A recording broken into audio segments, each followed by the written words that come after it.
welcome back. Thanks for tuning in. Hope you're having a fantastic day. I'm sorry you can probably hear the laughter in my voice, but this just keeps getting more and more insane. So we're going to talk a little bit, follow up on the Olympic roster for women's basketball. Caitlin Clark not on it.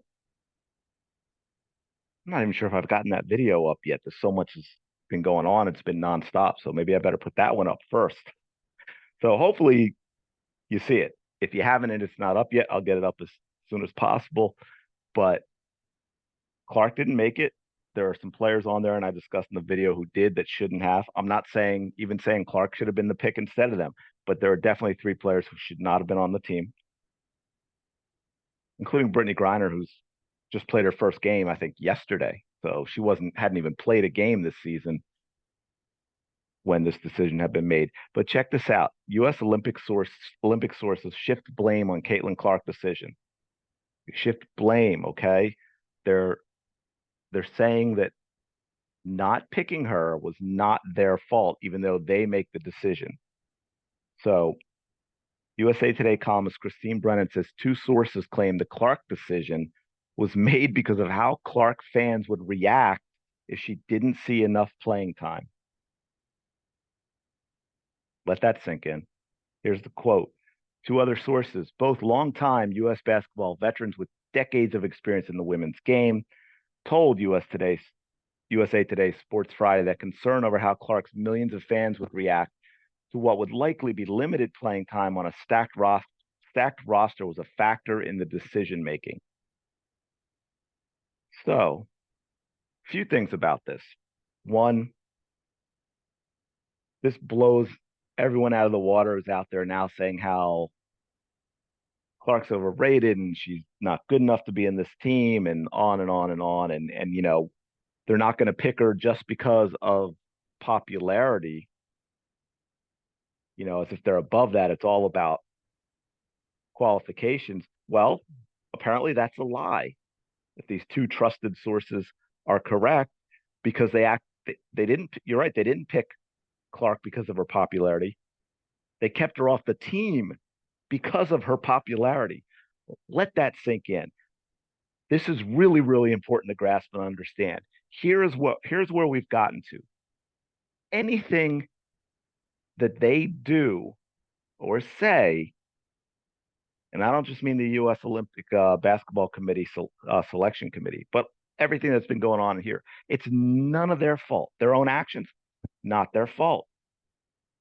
Caitlin Clark's fans are at fault for it. You see, Kennedy Carter, who's been booted off three teams already, had no control over herself when she called Caitlin Clark a bitch and then assaulted her from behind. No, that's because Caitlin Clark has crazy fans.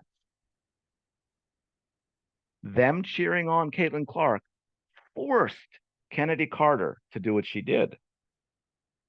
Caitlin Clark's fans forced the Olympic Committee to not select her for the Olympic team. These people, they've got to get away from themselves and go out and talk to normal basketball fans. And they might get this idea that, hey, you know what? We sound a little crazy, don't we?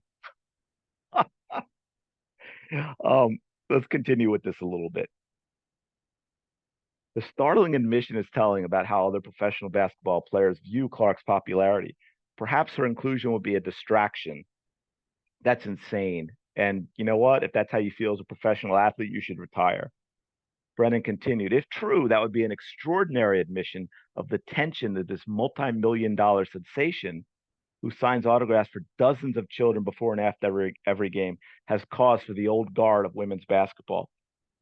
The two people spoke on condition of anonymity because of the sensitivity of the matter. Wow. While other Olympians would certainly hear the noise from fans, it's unclear if it warrants excluding one of the WNBA's biggest stars. And this part's right. This, going to say that they should win without her. Absolutely, they should. But this is getting insane. No matter what they do or say, it's the fans' fault. Or if they did something and how the fans reacted, it's the fans' fault for reacting that way. If they don't do something, it's because of how the fans would react.